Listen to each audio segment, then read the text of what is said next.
Welcome to the first episode of the Nick Bolas Experience. Today we have two of my good friends in life. We have Mr. Matt Flake DeMarco. How are you doing? I'm doing well. I'm excited for what this is because I was given He has no idea what's about not a to happen, clue. which is fantastic. So to everyone listening, this is either the best thing that's happened to me or it has been a pleasure having a career. So great. Well, listen. We have Elaine, so you're definitely not going to have a career after this. This is just Elaine. yeah. Hold on. Elaine has to lean into her microphone like she's bobbing for apples. Hold on. You guys made me Elaine, so how are you? self-conscious about like how I speak into my mic. I don't know. I just got this mic. I speak just into it met. like this, and now I feel like the president of the United States or like the president of Baja Blast, Taco Bell.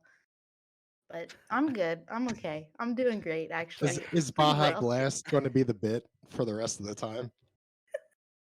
I can't. I'd say things I wanted to say, but I can't. I can't Listen, do it. This is my podcast. You can say whatever you want. I hear you. I got you. Hey, listen, there was a reason I made this, but if you want to tank your own career, you're more than welcome to. Not happening. Not happening? Okay. No. Well, thank you guys for coming on. It's a pleasure to have you. I love you both. Really quick, before we get into the meat and potatoes of the podcast, we got some outsiders. Not even a spoiler, but information, I guess, yesterday. Matt, how are you feeling about it? I'm feeling all right. I mean, I knew a bunch of I knew about the hybrid card thing for a while. I just couldn't say anything. I actually guessed it. I guessed it. They didn't tell me anything, but I guessed it, and it was one of those, well, like blink twice if you're right kind of thing, and they blink twice. But which I think is it's a great way. Like when Brian Gottlieb for a long time now, ever since like American Nats, he was talking about how this was going to be like a really great drafting experience. And I was just kind of thinking, and the things I asked him, I said, so what are we talking about? Lots of generics, like lots of decision making, a lot of heroes, a lot of choices. And he wouldn't give up much information. And when it finally dawned on me, I was like, dude, Brian, dual cards? And he's like, yes, but don't tell anybody. And I was like, okay, I actually think it's a really good idea. Like it's a concept that has been used by so many different card games, and it works. It works, but it can be dangerous. To have draftable cards by multiple classes is definitely interesting. I am personally excited for my boy Riptide. Let's go, New Ranger. You don't know anything about him, and you're already like, No. He's a trap ranger, dude. Yeah, it's a trap. You said it exactly. You don't know what the hell it is. Oh, I'll set you a trap. Elaine, how are we feeling over there? I'm really excited. My like 2023 wish list for Flesh and Blood was to get a really fun, cool new draftable set. But like that's gonna be a good draft experience. I actually enjoyed Uprising. I know that might be controversial to say.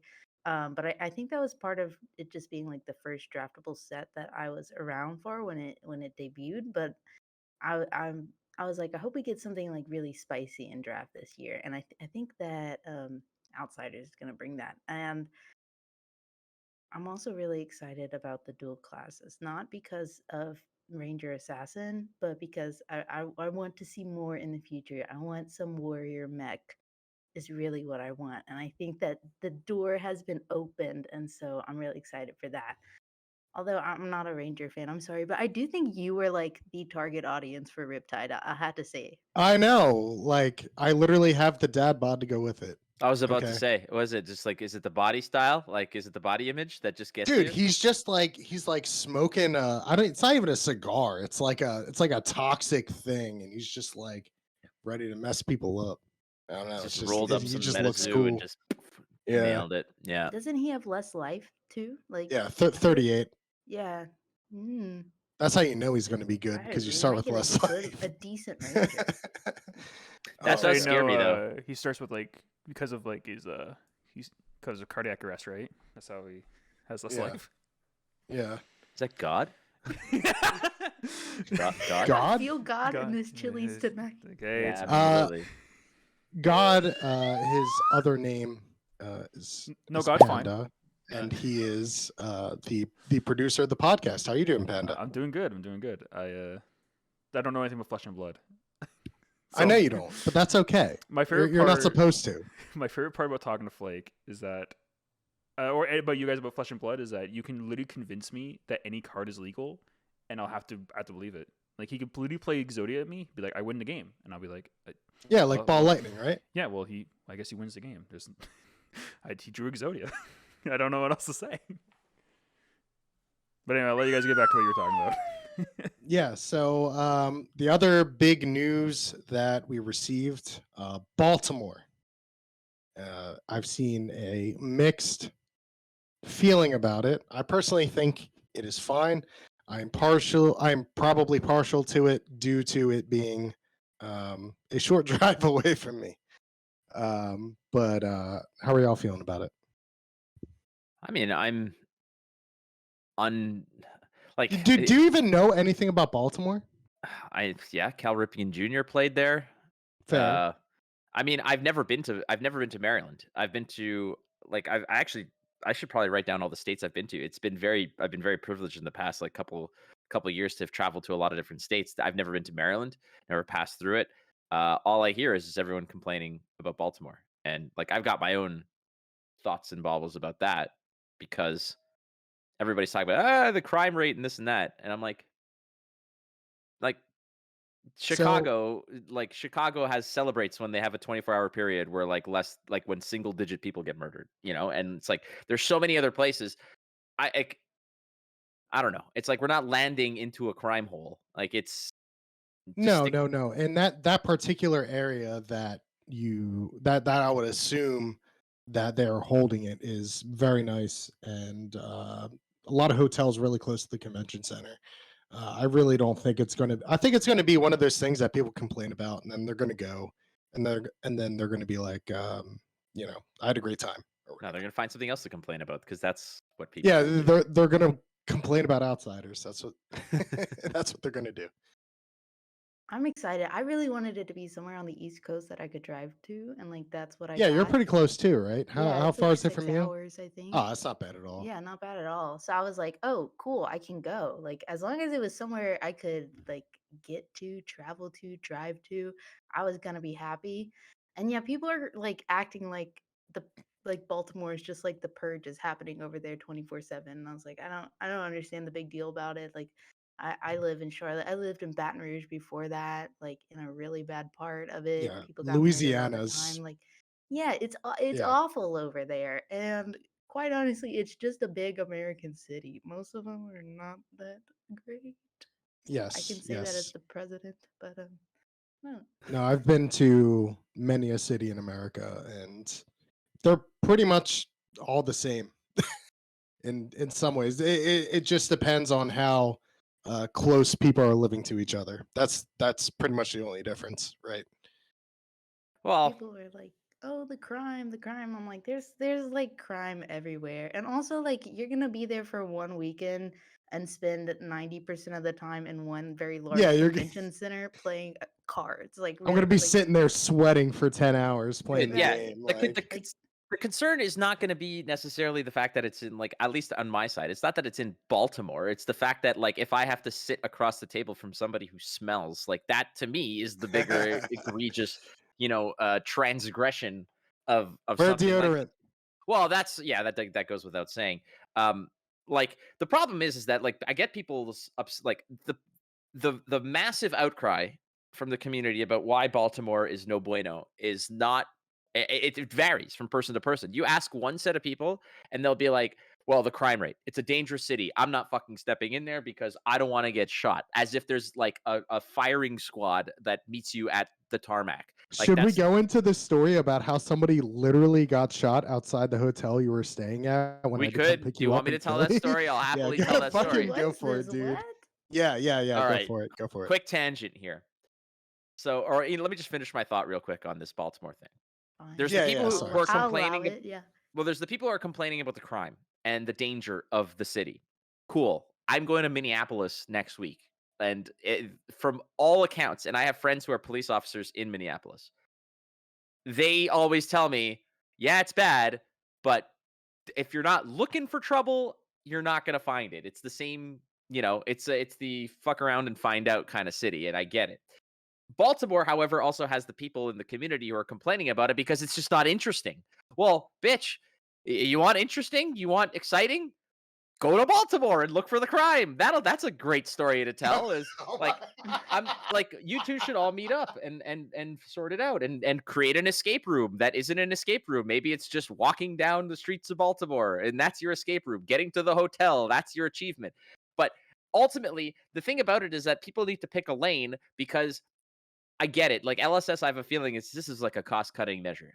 Let's just be real, and I have no It sources is. on It this, is. but it feels like it. And the same people, when you're creating an event like this, you're attracting people. This isn't a calling. This isn't the calling Indianapolis because people from all over the world don't have the same incentive to come down to Indianapolis for a calling.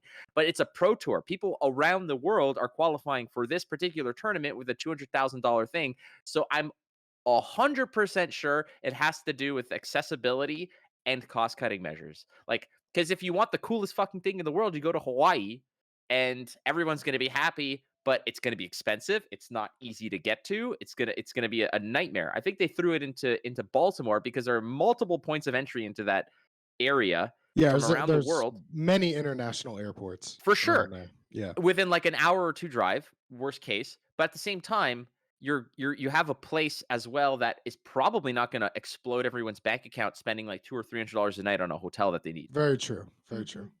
All right, you want the Yeah, Philadelphia yeah. story? Give it to me. All right. So ages ago, I got hired to do some broadcasting for Blizzard at their Hearthstone Championship Tour stop in Philadelphia. That's where I met Admirable. That's where I got to work with Frodan. It was awesome. One of the nights, I think it was the first night that I was there after the first night of the broadcast. It was. Yeah, you were there. Yeah, I was working it too, even Yeah. though I didn't even get contracted to work it. You were there in different capacities. But the I'm not beautiful gonna part do about it was like I think this was the first time I had been there in a while, and like the first time that we got to hang out outside of it. But mostly it was you said, "Hey, do you want to go to the casino? We can go grab a drink and hang out there." I said, "Hell yeah, let's do it." So you're like, "All right, no worries. What hotel are you at?" I told you, and you're like, "I'm just a couple blocks away. There's really not many places to like park or go there. So just like go outside, walk 2 blocks north. I'm gonna be waiting for you in this like little parking spot." No problem. Get out of the elevator door opens. Ding, perfect. I'm like stepping out of it. All of a sudden, about a dozen people run into the hotel and like in a panic. And then the security guard goes and locks all the doors. And I was like, what the hell's happening? I'm like, what's going on? They're like, somebody got shot right there. And I was like, oh, right, right over there. Hey, like if I had literally, you know, if the episode of Seinfeld that was on wasn't a good one, I would have probably left earlier and I might have gotten shot. But what's great was when I finally left, they opened the doors. I messaged you. I was like, "Hey, someone freaking got shot like on like fucking like 10 yards away from the hotel. I don't know what's going on." And you're like, "Oh yeah, that'll happen. Don't worry. They'll open the doors in like 10 minutes. I'll wait." I'm like, "Can you come? Is it okay? Can I go up?" Yeah, it's fine. Don't worry about it. Just you're fine. It won't happen again. It won't happen twice. Okay. All right. Welcome to Philly. until you like told that story for the first time, I didn't even think about the ridiculousness of it, if that makes sense. Like I'm so numb to that kind of garbage that I was just like, yeah, it's just another day, you know? That's it. I'm trying to look up. Uh, I want to tell you how many murders Toronto had in 2022. Toronto murders 2022. There were, let's see, homicide. That's love looking this up. There were, I think there were 70. That's it? Yeah, and 70. There were 70 murders in Toronto in 2022 in a city of about 6 million people. bro, we have 70 in a week. So yeah, 70 in the city of Toronto. Look up in Baton Rouge, Louisiana. I bet it's like a Yeah, million. it's like I don't we want did it. It's like those statistics where it's like on January 1st by like 3 p.m. It's like the average CEO has made like the average salary by 4 p.m. today. It's like, Yeah. it's like wow. It's like wow. Uh, Baton Rouge, Louisiana. It's July 4th. We've already hit a Toronto's worth of murders. So, anywho, It's sad, listen, it was news but to me. It was interesting. It was fascinating. that was definitely a time. I'm just like thinking like, wow, because I feel the same way. Like if that would have happened in Baton Rouge, I would have been like, oh, okay, just like yeah, give it a few minutes. Like one Yeah. time I was in Walmart and You someone said pulled a it. gun in Walmart and like they started shooting and like Walmart just got on the intercom system and they're like, whoever is shooting a gun right now, could you take it into the parking lot? And so then like the people were like, oh, sorry. And they went out in the parking lot and just like What? continued That's shooting Southern at each other. hospitality for you right there. Yeah. And like First of all, I like the fact that a shooting, and like your reaction to it is the same thing as like your hot pocket is too hot. right, Just just give it a minute. Just just just wait. Just give it a minute. Let me hear more about that. Those people who went to the parking lot and I continued shooting. think like what happened was that this girl was like cheating on her boyfriend and her boyfriend saw her with the other guy at Walmart. And so like the boyfriend pulled a gun on the other guy and the other guy also had a gun. So they like started shooting because the girl was like, stop, she's crying. Anyway, I just had to walk around Walmart for longer than I intended to. And like they just had the little Walmart guy at the door and he'd be like, you'd go to walk out and he'd be like, yeah, they're still shooting. Just What like is this? The give it a few 1800s? Are they minutes. walking 5 paces and then turning around? Man, I don't know what they were doing. Once Draw! they left the store, I was like, I guess I'll just wait. And like eventually, like they just left. I don't know. I think someone got Elaine, if shot. you I think like an ambulance came and got one of them, and then I guess I think that I don't. You know what? And I don't think the girl went with the one that was in the ambulance. I don't think she did. Elaine, And if you wrote this Loser! story and I had no idea who you were, I would just be like, you'd be like, so we were walking through a Walmart and somebody put America. They're in America. Like geolocate this bitch right now. Absolutely 100%. So the chick went with the winner of the duel. yeah, she went with the winner of the duel. Nice. Yeah, Hey, and then something Nice. I came got out to of it go at least. home That with my like groceries. Yeah. fuck yeah. Open carry gets you some dates. Let's go. I love it. Protects your love life. Oh man, we could probably go on about this for literally hours. I don't want to. But we're not going to. We're going to get into even more depressing subjects. Okay? Yay. And we're going to laugh about it because that's about all we can do at this point. Right? Mhm. Right? We're just going to laugh at ourselves being sad. But first, we're going to get happy for a second and I'm going to ask both of you, Matt first, what is your favorite con/event moment? This could be a Gwent thing, or, it doesn't have to be like a big tournament. Just Oh man. I mean, everyone has their own. Every event has their own little memory that's kind of very entrenched in my brain. That it's like you look back on it and it's either a moment of like, oh my god, I can't believe I said that, or a moment of wow, that was like a really joyful experience. And it always stems from the same thing, which is me doing what I love and being with the people whom I really love. I will say this: I think I'll give one from Flesh and Blood and one from Gwent because I mean I owe both of these games a lot. Um, the Gwent one was the last. It wasn't even a Gwent event. I was in Warsaw for the CDPR 20th anniversary, and they invited certain people there. I was lucky enough to be able to go, and I was hanging out with some of the other Gwent personalities that were there. And one of the people that I was there with was a dude by the name of Tailbot. And Tailbot, for those of you who don't know Gwent, he was a competitor and arguably one of the best players to ever play the game. And he's also ripped as shit. yeah, he's ripped as hell, but he's also one of the funniest, sneaky funny guys ever.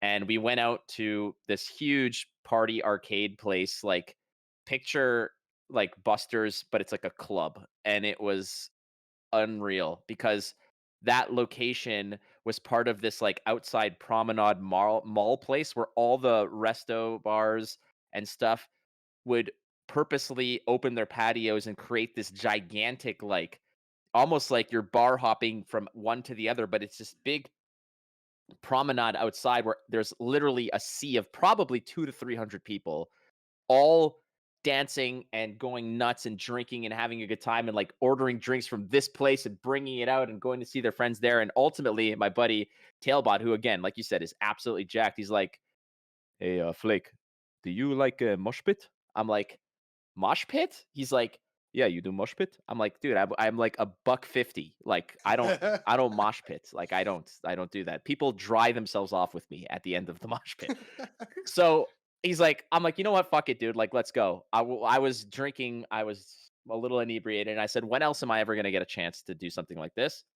So we went, and it was like some crazy Polish rap shit that was going on. It was awesome. And he's like, "All right, we're gonna go to the middle, and when the beat drops, just be prepared." And I gave myself like a rodeo's amount of time to be satisfied. I was like 8 seconds, and I'm out. I go in the middle. I'm like, just literally in my mind, I was like, protect the glasses, protect the glasses, protect the Yeah, yeah, glasses. yeah. It's And always protect the glasses when you're wearing them. oh, Dude. protect the glasses. Yeah, yeah, yeah, yeah. And then the beat drops and and I'm just like, literally, like you're trying to stay on a bucking bull is what it is. And you're just trying to not get knocked out cold. But there's bodies just at each other like crazy. At the end of it, I was like, I'm like, okay, and 10 seconds, and we're out. And I just like, I sneak away and they're still going. And man, that was like such a fun experience because then we did karaoke until like 4 in the morning, and we ended up getting back to like the hotel at like 4 or 5 or something like that. And then we just ended up drinking there until the sun came up. It was like so much fun. So that's probably one of the best highlights, at least some of the more recent ones that I can say. You know, I've known you for how long? Like 7 years, and you've never told me that story. I've never, Yeah. it's never, no one ever says like, "Hey, anyone have any cool Polish outdoor, you know, fuck fest parties?" And like, no, not really, not really. But it was a sea of humanity that were all just fucking bumping and grinding. That's awesome. It was Awesome. awesome. Because I actually remember you like drunk messaging in your own Discord and being like, mosh pit, Polish mosh pit. Like, I don't know, you were going off about it, and everyone was like, Blake is drunk and we don't know what he's talking about. Polish mosh pit is the We were like, I don't even think it was like fully English because I remember we were trying to figure out if you were talking about like a drink or like an actual mosh pit. Like, we didn't know what you were trying to say. We have to and make a you're- drink called the Polish mosh pit. What would be in the Polish mosh pit? gotta have vodka in there. Vodka has I mean, to be. that's a staple. Yeah. But what So else? vodka, that's it. Just vodka. Dude, Vodka is the Polish straight mosh up. pit. They don't fuck around over there. Like, it was incredible. Just like seeing someone, and like I had some friends over there from like the UK as well, and like one of my friends there, a dude by the name of, this is actually his name, Joe Curley. He goes by Specimen. He streams Marvel Snap now, and he is like your prototypical soccer hooligan style. He showed up with like, and this might be sort of like infringing on your territory there, Nick, but it was like he was coming in with like the neon shirt and like a weird jacket. He had a bucket hat on, and he had a fanny pack across, and he was just like, "Mate, Fuck you. I think this girl's into me, mate." I'm like, "I don't think so because she hasn't looked at you and you don't speak her language. But fuck it, let's go, baby. We're here. Let's go." But like, it was so much fun. But yeah, Polish mosh pit is just gonna be vodka, and they do not fuck around because him and I, a fucking British soccer hooligan, and me who used to drink way too excessively in my youth, were like, "Let's go ham." And the Poles, man, they're just like, "All right, this is like starter kit shit. Like, get nuts. Like, Yeah, let's yeah, go, man. Like, you're mixing your drinks. All right, pussy. Like, let's go." That's a fantastic story. Mine is that it's much more sweet and sentimental, I would say, than a Polish mosh pit. But when I was in Las Vegas for the Uprising world premiere, I was in like my full Icelander cosplay, and I like ran from one match. I played like the fastest Kasai game against Oldham ever. Like, I think I won in like 3 turns, which was like, just I don't know, I played out of my mind. And then I ran over, did the cosplay contest, and I had like 7 minutes, I think, until the next round started, and I saw a Flake actually over at Steve Argyle's booth. Okay, and I was like, oh, I want to go tell Steve Argyle hi, and I don't know. I guess I was gonna say hi to Flake also, but the goal was to go tell. I guess I'll say hi to him too. Yeah, he's standing over there. So the goal was to go tell Steve Argyle hi. So I like walked over there. I just wanted to tell him that I really appreciated his art and stuff. I had a cold foil Icelander that I wanted him to sign, and I had forgotten it in Louisiana, so I didn't have it in me on my persons in Vegas. So I Multiple walk over, I'm persons. like, no, I walk I walk over. I'm like, Steve, like you mean a lot to me. Like I'm also an artist. I really love your artwork. Like your Icelander that So you you sucked did up to him. in Everfest. No, I was just like telling him. Like I wanted to You tell got to him. do that. That is the pro move, man. Like when I used to get my comic book signed all the time, it was always like Mr. So and so or Mrs. So and so or Miss So and so. Like I never spoke to them by their first name. Even Steve, when I got my shit signed by Steve, it was Mr. Argyle. Mr. Like, Argyle. yeah. So anyway, I'm like, I really appreciate you. I So wanted to anyway. get. We're moving on. Anyways, Like, I have these cards on my persons. I'm like, I wanted to get my card signed, but I forgot it. But I still wanted to stop by and tell you like how much I admire you as an artist. And Flake is standing there, and he's like, "Oh, you don't have anything to get signed? I got all these cards signed." He was much nicer than that, I'll say. He's like, "Let me see if I have any extra cards that you can Would get you do signed." that? He didn't. Thanks a lot, Flake. So What the fuck? Go finish your story, because I want to fucking add an addendum to this bitch. Go. I actually, when I thought about telling this story, I forgot you were a part of it until I started speaking. So I just added that. No, Wow, so you Flake is sound like, like SCG Con. Flake is like, sorry, I don't have any cards that like I can give you to get signed, but I'm gonna go find my team for the next match. So he goes, Flake leaves, and I'm like, I guess I should also get going to my next match." And Steve is like, "Well, how much time do you have?" And I'm like, like the clock is counting down. I'm like, "I have like 3 minutes." And he's like, "Okay, will you stay for 3 minutes?" And I'm like, "Sure." And he's like, "I recognize you because you did my Icelander cosplay, um, in not New Jersey." And I was like, "Yeah, that was me." And he was like, "It was so cool to see someone like cosplaying as my art." Like, so he's like, "All right, since you don't have a card to sign, I want to draw you something." So he like drew me an Icelander on like a blank token card, and it was just Oh, very that special. is And I just like sick. started bawling, ugly crying, and then I was late for my next match. And the judge was like, "Oh, yeah, you're gonna get an IP penalty because you were late." And I was like literally like a mess in tears. And I was in my Icelander makeup. So then I have like Icelander white makeup, like Yeah. streaming, falling down my face. And my Oh, I opponent, thought you were going to an ICP concert. Are you down with the clown, Elaine? no, not Flake. The funny part about that story is that Steve then charged her $50 for that token. But that is very, very, very cool to get something hand drawn by the same guy.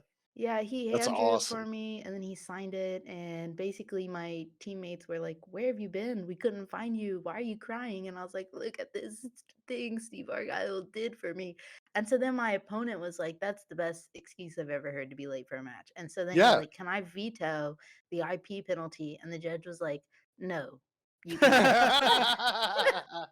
And he was like, "Are you really gonna like really?" And the judge was like, "Listen, you can't like veto it, but I will walk away and not see if it's followed through." So it was just a really nice. It was All right, That's on very very cool. record, special to Elaine me. cheated. That's awesome. For the record, by Okay, the way, first of all, Elaine, this was like we were in the bottom tables of the last round of the day. So I just and want to mention that this fucking slander that continues to just be directed at my way. I believe it was maybe like an hour prior to that, Elaine, where remember I opened that Marvel Yendurai and I showed it to you, and it was the first Marvel Yendurai that got opened. And you're like, "Oh my god, this is my favorite dragon! Oh my god, I can't believe you opened my favorite card." And who gave you that card on the spot, Elaine?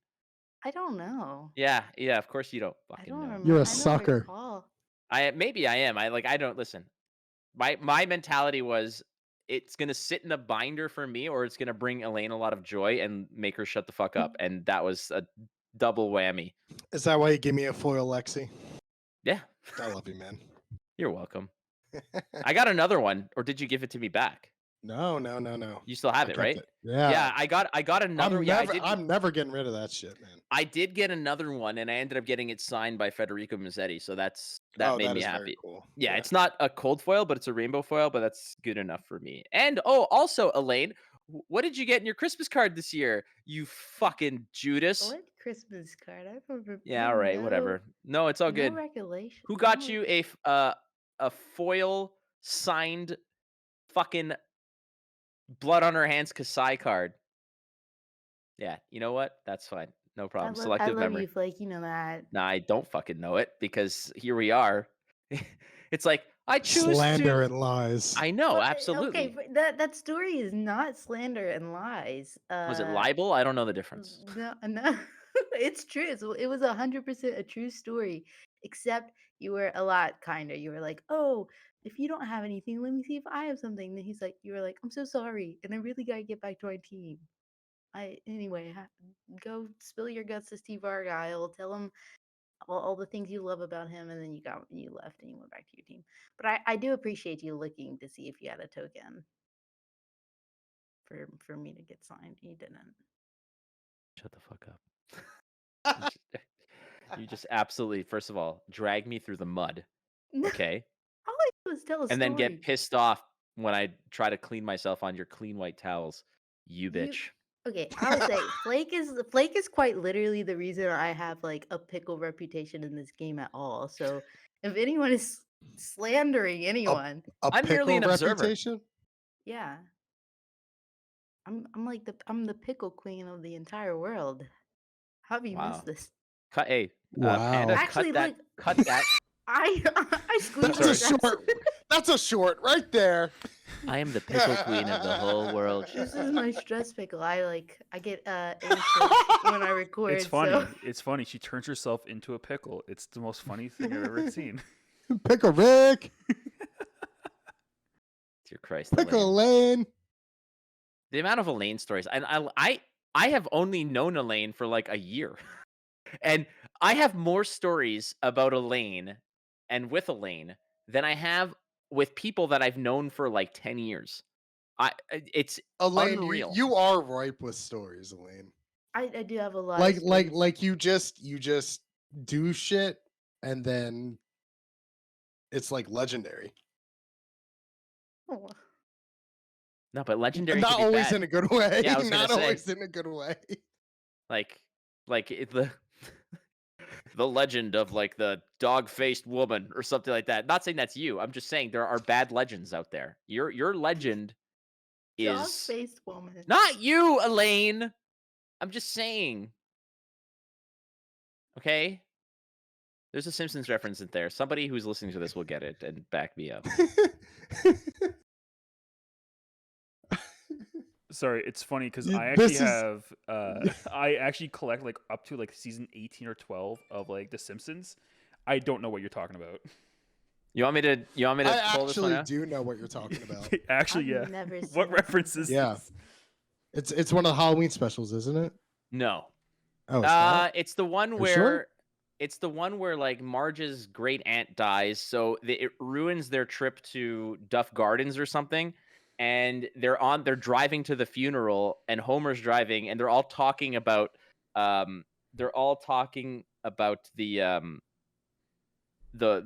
like this person, and Homer, there's talking about like, oh well, you know, her legend will go on, and in Homer's brain, he says, yeah, the legend of the dog-faced woman, and then he starts laughing out loud, and he's like, the legend of the dog-faced woman, and then they're like, they all look at him.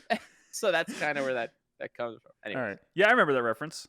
thank I you. was I actually don't. But I just wanted to I get was I was supposed to like somehow cut a break in like 13 minutes ago, but we just got carried away.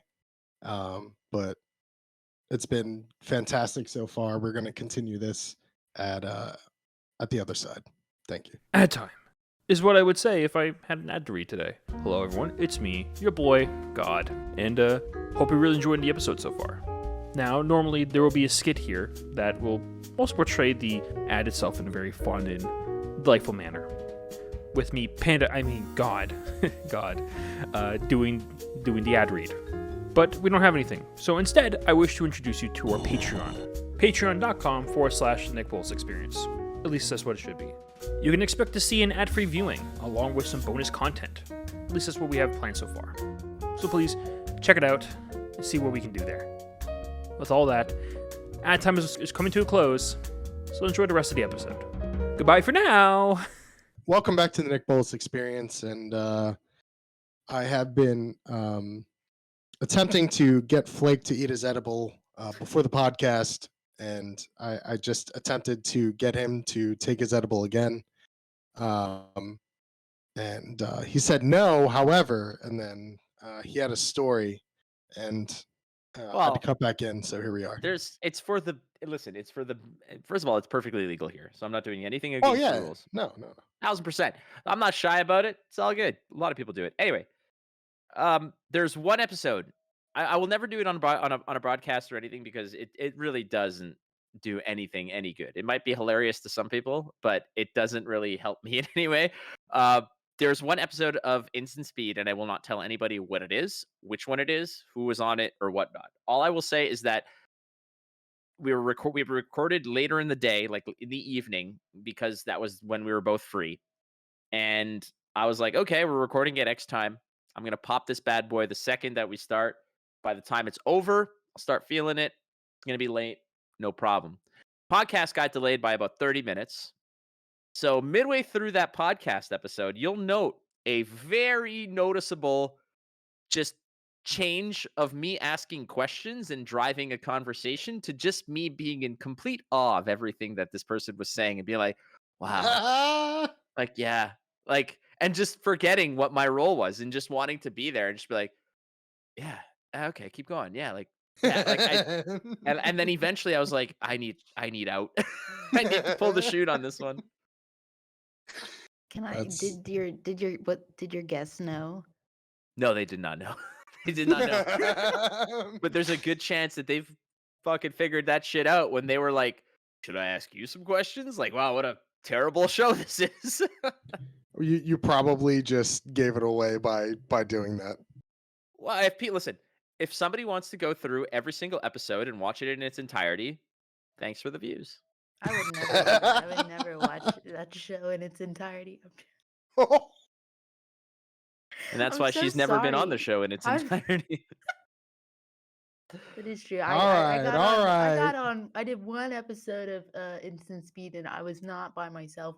And I was like very nervous. It's my first time being on any podcast, and so my solution was like I would get very drunk, and I So did. what?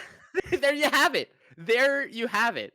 First of all, fucking Beyonce over here is like, I had to go on with the rest of the crew. Like, fuck you. I didn't say that. I said I'm I did sorry. on one episode, and it was like with a group, but I was like super nervous. Not only be talking to like you, and also like be on a podcast and have it filmed, but also to have to be talking to like all these other people. So So you're I just got really drunk, and like if I remember, because afterwards, like I hung out in that Discord call for like probably 2 hours, and like you came in back into it a few times. You're like, "What are you told you still guys to doing leave. I'm like, TCG?" go to bed. Go And then home. I was Listen to like this. You hear this, Bars Nick? closed. in Go the home. general like Flesh and Blood like Discord server, like the really big one, like hopping into people's games, just like talking to them and stuff. And then I don't know, like Luke, who I was dating and living with at the time, like he got home and he was like, "Are you?" He's like, "Are you like really drunk right now?" And I was like, "Yeah." And then like the next morning, I just remember I had like a bottle of gin, like just like a bunch of empty bottles like on my desk next to my computer, and I was like, "Oh gosh, like What are you, and fucking Kid and Rock? I never listened to that episode because I Bunch didn't of want to know like." cigarettes and shit. Just wearing a fur coat. Oh Okay. Lord. Look at you. Oh, Somebody, we you can have we've Diana Ross on the podcast, but not the Supremes. Okay, I heard you. Gotcha. we have wandered off topic so hard at this point. It's not even What is the funny. topic? I don't even know. Yeah, what are we discussing? You literally in said, today's "Come on the episode? show." So I can help out a little bit. I have an Yeah. idea. I have an idea what's happening. Okay, So, God. And the voice of God should have struck down by now. yeah, hey, what's up, guys? So now that you guys talked about your experiences, your favorite experiences of conventions, they're actually really cool stories. My question now is, what happens after? What happens now that the convention's closed? What happens to you guys? Fuck, you make it sound like we're like we're Well, like here's the mega Robots soldiers that don't have to off. go- No. Here's Yeah, the like, thing. I don't Here's the thing. disappear into the ocean like the fucking Dragon Sword. Like, I don't understand what you're Here's talking the about. thing. Here's the thing. Post-event depression, though, that like hits really hard. Oh yeah, crippling depression, sadness, and probably annoyance that I have to now write 65 emails to get paid. That's usually how it goes. The majority of the time that I'm at these events, I'm usually around both of you, or one or either of you, or both. Both. I see a trillion people a day come up to you and be like, "Oh my God, it's Flake," or "Oh my God, it's Elaine. Let's talk to that person." And like, I'm literally just trying to have a conversation with you guys, and I can't go 20 seconds without some other person coming up and going, "Oh hey, I'm little Billy. Nice to meet you." Right? So And I'd be How- like, "Whoa, you're like Big Billy. You've been really working out there, little Billy." so when you go home and shit's just silent, Yeah. how do you deal with that? How do you go from like we're basically at this point living from event to event. That's sort of how I feel. Is that wrong? I text Elaine, as you Okay. can see. I text Elaine. Yeah, I text you too, dickhead. But like, Oh, I'm not supposed to. I'm not. What? We can't be friends. People can't know that we're fucking friends, Elaine. No, absolutely not. Okay, you can cut wasn't that my- out. Apparently, that's not my number. I don't know who this text. oh is. no, we'll confirm it. I'll read the number out loud. No. Alright, is your social status now like mortal enemies, or We've always been mortal enemies. Yeah. No, we haven't. This is not true. you heard it here first, folks? Oh my god. So breaking news. apparently so. Legitimately, I mean, like once all this shit goes down, like it hits different for different people because a lot of them will just go home. Yeah, you don't have another event, you don't have stuff for a while, you're not going to see your friends, but then you get sort of tossed back into, all right, well, I'm going to go to work, I'm going to do this, I've got my friends here, I can go to the armories and do this, and eventually you kind of forget about it, or you at least get distracted and you go about your daily life. This is my whole life, and when this thing is over, the first thing that I think about is, okay, when do I pay rent next? Like that is the legitimate reality that a lot of people do not fucking understand, is that when this is your livelihood, and I get it when people are like, well, where's the pro tour? Dude, I don't know if I'm getting paid at all this year. I have fat 0 gigs signed for LSS this year. 0. Boop. So I don't know when I'm paying rent. Like so the concern for me is a lot different than other people, because yeah, it's great for me to go to these events and I love it because I love what I do and I love the people that I get to do it with and hang out and go to dinners with and hang out, and even the fleeting little moments that I get to spend with people that I otherwise would not see, they mean a lot to me because these are people I would otherwise never get to see. But when I go home, my depression just goes on, like it just, my depression starts humping my anxiety and creates this filthy depression baby. Like it's just it's nastiness. And if I don't get things in the books and written down and have something next to look forward to, I become adrift. Like to me, every event is like the next waypoint or the North Star that I use to guide myself. And though there might be nothing around me and it might feel lonely. Every event is also the World Series. Oh, for sure. Every event Yeah. is a big deal. And for me, it's like I said, if I don't have, like, I might be adrift and completely isolated in the dark on this ocean. But at least I have guidance. I know that if I follow this star, I'm going to arrive at my destination, and there's a light at that end of that tunnel. I don't have that now. I don't have that now. And there's Pro Tour. I don't know if I'm working Pro Tour. The calling, I'm not working the calling. There's a lot of things that are going on, and my response in the past has been to be exceptionally depressed and really just, and then I turn it inward and I tell myself, okay, what did I do? Why do I suck? Where am I lacking? What did I do wrong? Why am I not, where is it lacking in me? And I've sort of tried to channel that to become something more along the lines of, okay, where can I improve and what can I do today and tomorrow and this week? What work do I have to put in this short term, in this little package that is not going to solve the overall problem, but is going to get me closer to that solace and closer to that serenity and closer to quelling all of that buzzing anxiety, that itch between in the back of your head that just doesn't go away because you legitimately don't know when the fuck your next paycheck's going to be. But with all that noise turned down, it's always going to be there. Like that anxiety is on a knob that doesn't go to 0. It goes to 1. And you could do your best to turn it to 1, but it's always there. And if you pay attention enough, you'll hear it. So the best thing to do is to keep chugging and distract yourself with productive work so that the next event that comes up, you're as best positioned as you can be. And that's kind of how I deal with those post event blues. When, especially recently, seeing you lock into Oldhim has just been incredible because like you were good before. You've pretty much like paced me in how skillful we both are, right? You've pretty much you're still ahead of me. But shut up.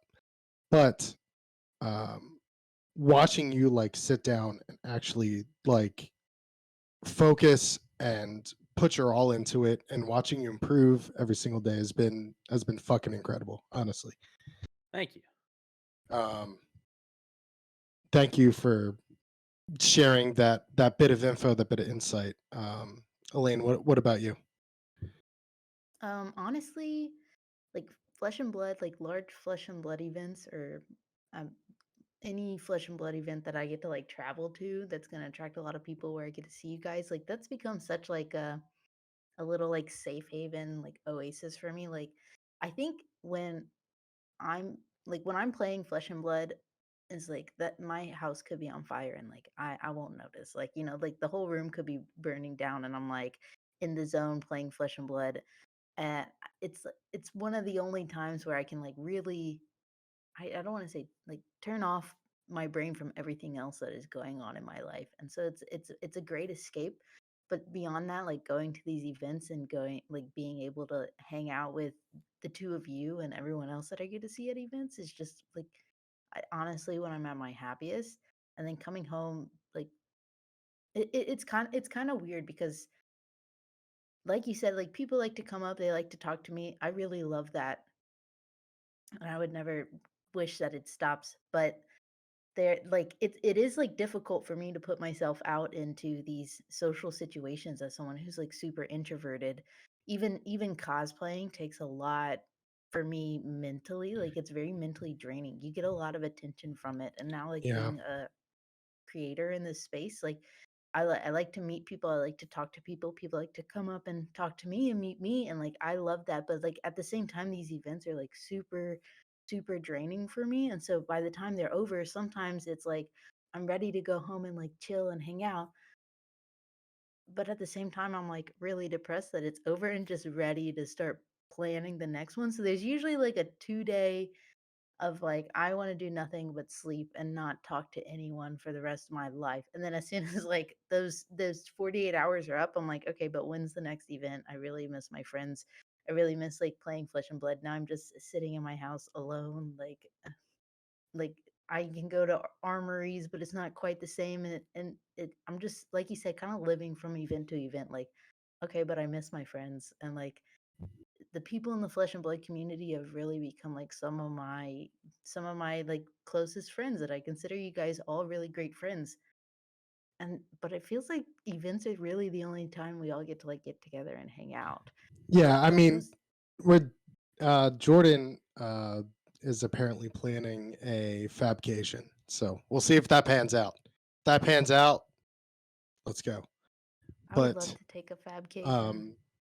it's just like you get there and you finally do the thing. Like it's something that you are looking forward to for months, right? You finally get there, and you compete or you cosplay or you cast or you do whatever, and you get home and it sort of feels like you are living in a different world almost when you're at these conventions, right? Because you all have a similarity. You all have something that you can talk about, something that you all enjoy. And it's hard for me personally to go back to the real world where I love my kids, God bless them, but they're a lot, right? You know, I have two kids. I work 50 plus hours a week. My week consists of me going to work. I go home. I spend time with my kids. When they go to bed, I grind fab until I fall asleep. And that's all I get to do, basically. And I've become so obsessed with wanting to win specifically on Lexi, despite people's, misgivings of the hero, that if I go to an event, I remember when we were in Columbus, I was one win away from making it into the money, and I left the event and I literally just cried. Like I legitimately cried because I worked really, really, really fucking hard for it. Like I worked hard, and it didn't net at that time. Granted, two of the matches, as if playing Lexi, you low roll sometimes you just three of a kind and nothing. But um, I did. I worked my ass off for it, and I didn't get there that time. But it means a lot to me specifically when I put my heart and soul into something, right? And I'm sure Elaine, you do with cosplays, and Matt, you do with your casting. And for me, I didn't get there. Um, it's it's it's just hard, and then eventually you just sit there and you look towards the next event, right? So you're always hoping that the next event's the one, I guess you could say, A lot of right? people just don't realize that these events are what everybody's entire social circle culminates to. Like, And, I'm and, and that's I'm not saying that's healthy, but that's just how my life is right now. I work no, but it's really not. hard at my job.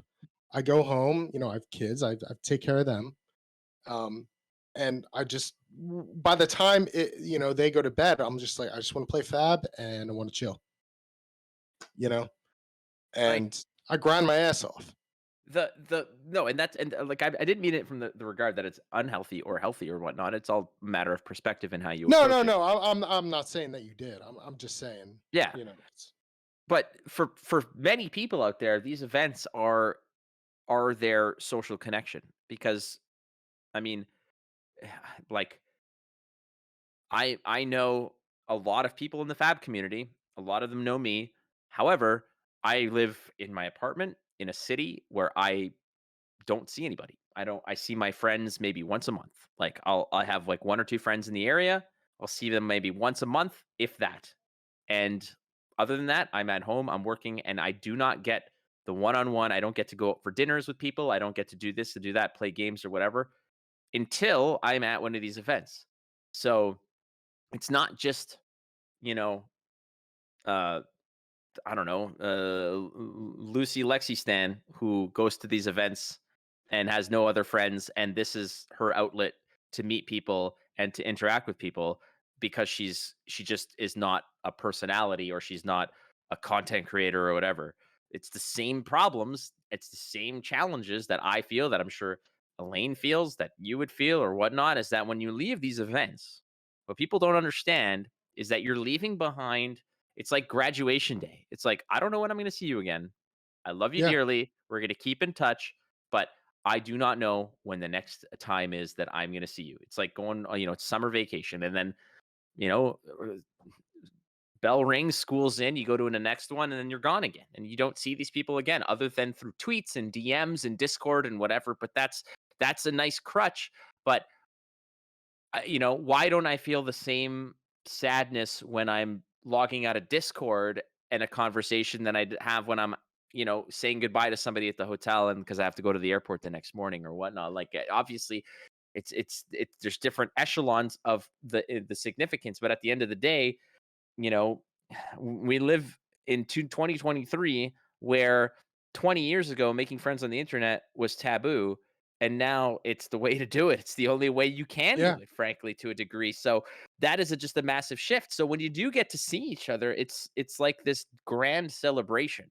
And it just so happens that we have to wait for a third party entity to tell us when and where we're getting together. And is that healthy? It's not unhealthy, but at the same time, I feel like at a certain point, we have the responsibility to just be like, it's not up to LSS to let us be friends. It's not up to LSS to tell us when and where we gather and whatnot. That's why Jordan has the right idea. And he said, fuck it. We're just going to go God knows where. And we're going to get together and we're going to spend like 4 or 5 days together and have a good time. And we'll do it from there. But it's not up to LSS to maintain our friendships. It just so happens that it's a nice outlet and we've relied on them because it's given us an excuse. But in reality, dude, it's on us to fucking just make sure that we remain I don't friendship. really think it's an outlet. I'm sorry, Elaine. I just overspoke you. No, but don't apologize to her. She's fine. I don't really think it's like because of the outlet, but because if it costs money, right? So regardless of if you go on vacation or if you go to a fab tournament, it's going to cost money to get there. And if we're all going to the same fab tournament together, then we're all going there anyway. So it's like, Yeah, but do you you think know, that if there was no Fab tournament this year, if Fab ended, do you think that we'd all get together? I mean, I've been friends with you for so long. Yeah, You know, and before Fab, how many times did you come visit me? well, zero. That's because I don't have a passport, but Sure, but at the same time, did I go visit you? I didn't. And that's no, that's the reality of it because yeah, we're yeah, good friends and everything like that, but a lot of people just use this as an excuse or as a catalyst for us to come together. And what I'm trying to say is that to be everybody says fair, it. also, I've said a million times I would come visit you and just never. You said it fucking yesterday I know, on fucking Discord. No, I I mean know. it. I mean it. Like you said it in a group I'm chat, and going then you to. DM'd me to fucking double down on it I and am. say, no, I'm no, bitch. tripling down on it. Yeah, you split the eights, and now you got hit with a couple of fucking fives, and now you feel like shit, don't you? No, because we're gonna come visit you, bitch. Elaine, bail me out. Okay, to be fair, like we talk all you literally just showed like a text thread, right? Like we talk all the time. We are friends beyond just going to these events together. And also Yeah, like I don't I'm not someone who just like travels around and takes vacations without like having a reason to, right? I'm not saying that like visiting my friends is not a reason, but if like Jordan wants to plan a fabcation, I would gladly go on a fabcation. That sounds great. But usually, if I'm just sitting at home, like planning my travel, like travel is expensive. I truly don't have a lot of money to just be like traveling multiple times a year. yeah. Yeah, I mean, it's probably irresponsible of me to travel as much as I do. Quite honestly, that's why I'm happy Baltimore's a driving distance. But Yeah, like, the pizza boxes, thank you too. I think a lot of people are in the same boat. Like I'm in the same boat as you, where, I mean, I make enough money, but not that much money where I can just travel whenever I want. You know? right, yeah, like if I want to go to like all the fab events that's happening, like squeezing another vacation in there without, you know, it being like, oh, I don't know, my sister's graduating college, so I get to take a vacation for that, you know. It's like Which these one? are the reasons I take. She's not graduating college. That was Which one of the um 18? but these are like the reasons why I these are like I don't really travel without a reason like that. But I mean, planning like a big event is a reason. I understand what you're saying. Um, I also like taking it back a little bit to what you were saying about like having social circles. Like this is also your career, Flake, right? Like I kind of feel like I'm a little bit like Hannah Montana, like Superman, like dual life here, right? Because I'm like Fab is so much of my life, and I dedicate the majority of my free time to Flesh and Blood. But I have a lot of friends like not in Flesh and Blood, right? I'm part of social circles not in Flesh and Blood. I'm a scientist, like that's what I do for my day job, So and is Batman. hmm yeah, sure.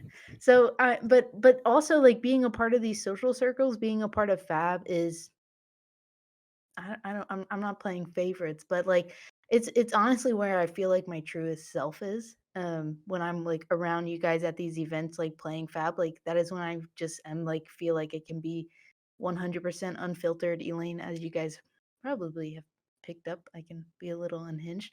Um, and I love it because you guys met me at my nerdiest stage and accepted me at my nerdiest stage, right? Sometimes in these other circles, when you're like, oh, they're like, what do you do for fun? And it's like, oh, I have a podcast for this card game like TCG called Flesh and Blood. It's based out of New Zealand. Like people are just kind of like, oh, that's cool. Like, do you do anything normal? These are like responses that you get, right? So it's like it's not a part of my life that I'm ashamed of, but it's also like a part of my life that not many people know about me just because I don't think most people don't understand it or get it, right? So it's like it's a nice getaway that when I'm with you guys and with like in the Flesh and Blood community, I also don't feel like any pressure to like just be anything except like what I want to be right at the moment. I can do cosplay, which is another thing that some people will probably think is weird that like in my other social circles they're like why like what makes you want to do that, right? Like why are you dressing up? Who is that person? What are you doing? Like that's kind of strange, that's kind of nerdy. And these are like responses you get from other social circles, and like the fact that you guys met me at what is considered like my nerdiest side of me and like still love me and like embrace it and like understand it is like something that I think makes that connection even more special. That's a very good point. I feel like there's a lot of quote unquote normies that don't get what we have, you know? Like they don't understand the I don't want to say fandom, but I don't have any better word. So fandom of TCGs, right? It's just not something that comes to people. And then when you try to explain it, um, a lot of the people that I work around are very like sporty people, and you know, you try to explain to it like as if it's the same thing, and they just don't get it. It's not something that you can easily understand without being a part of. I feel like. I'm not saying that like other people in my life are like judgmental of me because this No, is no, something no. I'm But into, but it's just like they just don't get judgmental it. does, yeah, judgmental does not mean that they get it. Right. They just don't get it. They just think it's kind of like strange, not in like a rude or mean way. No one's ever been like mean to me because of my Right, right. hobbies, but they're just kind of like, all right, like moving on type of deal, like, okay, we're not going to talk anymore about that, but cool, good for you. And it's like, oh, but like, it's so good and I love it. And it's like, I'm kind of maybe Eh, obsessed with it. And like, it's weird to like not be able to share like what I consider such a big part of my life yeah, with a bunch of other people who I consider like good friends who aren't a part of Flesh and Blood, but it's like they'll never understand this side of me that it's like half of my life. there's a certain percentage of life that you are unable to share with these people, except when you're at these events, right? So Yeah, exactly. you're like operating at like 70% Yeah. the rest of your life, except when you're at events. Then you're like, holy shit, I'm gonna be 100% me, and that that's sort of what makes it special. Like I'm not the most outgoing person. If you just met me randomly, um, I'm not the most outgoing person in the world. But when I'm at events, I feel like I'm just I'm just me, I guess. Yeah. And there's something special to that that I look forward to whenever I'm planning the next one. Right. Right. I mean I talk a lot about like having social anxiety, but that's like I feel like people who know me at events like can't even like fully understand like that side of me, right? Because at events I Right. feel like I'm such like a I'm the same way. rambunctious like ball of energy that no one can like no one can control, right? And it's also like that. I mean, even just like cosplay, like I can show up at event on a day that there's not even a cosplay competition, which most of the time I do in like full Icelander cosplay, right? I have like contacts in, my whole face is painting. I'm in this crazy dress. I have like a wig on, and you guys wouldn't even blink an eye, right? You're just like, yeah, cool, that's Elaine. She's just dressed in this silly outfit Yeah. today. Like if I went to work or like showed up at like a social gathering, like Well, yeah. not that I'm going to, but and like that would be weird in like in any situation. But it's just like cool that I can like express that side of myself at events, and like no one is gonna think twice about it. Well, you don't like go to like I went to go apply for a mortgage dressed as Reinar and like the no and somehow they were not really receptive to me. I don't get what it is. I barraging beat down to them. Exactly. I intimidated them into giving me a better rate for my mortgage. Yeah. Exactly. I locked it in. They're like, variable? I said, "F you variable. There's no RNG in my mortgage. Get the fuck out of here." Roll scabbies. Yeah, little scabs. Roll scabs. I crapped out. All right, fine. You own my house now. uh yeah. I don't know. It's just I kind of just wanted to get into that because I feel like it's something that is somewhat unspoken within circles. People don't like to talk about how they are uh, unable to operate at 100% unless they're at an event, essentially. And it's something that I felt like needed to be talked about. I agree. Hey everyone. I think the podcast is winding down, but Yep. I was hoping because one of the things I was talking to Nick about was having like bonus, a little bit like maybe a 10-15 minute like extra bonus content for the Patreon that we have, and which is just like an extra 15 minutes of the podcast. Dude, we've already gone 20 minutes over. Oh, Just my bad. cut some of the beginning. I actually lost track of time as well. Literally just there is so much Oh, good. stuff in there for you. You'll Yeah, be all there right. is. All right, sounds good. All right, thank you guys. But let me Yeah, close it out here. give me like 2 seconds just so it doesn't. No look like worries. And well, you can just cut that out. You It's sure? fine. I'll have to ask And the I judge about that. quote from Elaine.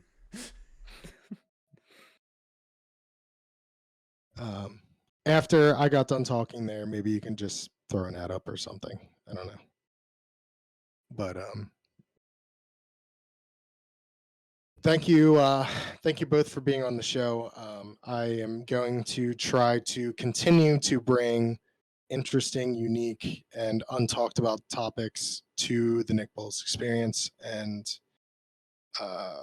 we will continue forward, right?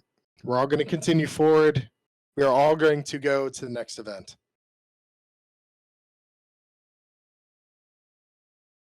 I won't be in Indianapolis, but I won't be either, but okay.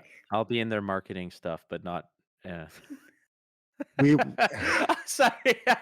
okay. I have to ask really quick: will they accept the content creator, Prop bets. whatever thing that you Prop filled out? bets. So like what do you get if they I don't like, fucking know. do I don't think accept you it? get anything. Because I went on the like after you like applied for that, I went on, not that I was gonna apply, but I went on just I was like, what is that? Check it out. And there was like no information on like if On they the, accepted, like what happens. Are they just like, cool, good job? Like on the forum where they're like, "Oh, do you have any like social media?" I put the tweet where my picture was in from there. I'm like, "Yeah, this is my Twitter." No, I'm kidding. That's awesome. I have just for the record, I have no ill will towards SCG at all. They're not doing coverage. That's the fact. They're not doing coverage. That is the truth. It's just funny that they used images of me and Tan and casting as like To come hype to up SCG, people for the hype up the calling. con. Yeah. So yeah, they're not running coverage. Thank you both for being on the pod. I love you both. You're Awesome. I can't wait to see you both in real life again. Matt, do you have any socials, anything you want to plug before we head out? Yeah, you can get me at ehammontree. That's ham on tree, like ham, like the food, on a tree, like the plants. Do you want to So plug bad. the Goliath Gauntlet Bake, while you're it's here? like bacon on bush, but It's ham like on bacon. tree. Yeah, I forgot it. Yeah. That's what I always say. Twitter is at WatchFlake. I have a podcast called the Instant Speed Podcast. I have a couple other podcasts that are in development that will be coming up soon. I also stream relatively daily at twitch.tv/WatchFlake, and the podcast is available on Spotify. It's available on a whole bunch of things, but ultimately, youtube.com/983media, and you can get the videos there. The Goliath Gauntlet Oh, 2 will be starting yes. soon, correct? The Goliath Gauntlet 2 is underway from a production Correct. standpoint. The brackets have been released. The games are starting to be played. However, they're secretive and they need to go through the production process. And I believe they're going to be premiering in about a week or so from when this is being recorded. However, yeah, so keep that on the calendar. Goliath Gauntlet 2. Prize pool available to the players. Again, another gold foil Goliath Gauntlet is going to be given to the winner, graded by PCG Gaming with the unique tag of Goliath Gauntlet Season 2 champion. So a one of one card is going to be given away, as well as a lot of other goodies. But in general, I want to give a big shout out to Kayfabe Cards, kayfabecards.com. They have done so much to support the Goliath Gauntlet from the get-go, and you have to go check out kayfabecards.com. They're good people. They're great retailers. And they do so much for the Flesh and Blood community. I cannot speak enough about Kayfabe Cards and the good stuff that they're doing. So please go at least check out the website. Go to kayfabecards.com. Hi, my name is Elaine Hammontree. Ham on tree, like bacon on bush, pork on shrubbery, ham on tree. Wait, is that really your last name? Yeah, it's Oh, I thought you were joking. HAMONTREE. I am Elaine Hammontree. I also have a podcast with Melody Likes on Twitter. But the podcast name is Pitch Perfect Pod. We talk about all kinds of different topics across the TCG Flesh and Blood world. But the main goal of the podcast is to empower sport and like educate the female community and talk about gender minority representation across TCGs. But yeah, that is my podcast. My Twitter is ehamontree at twitter.com. I tweet about any other podcast that I'm on, like this one, not Instant Speed. And yeah.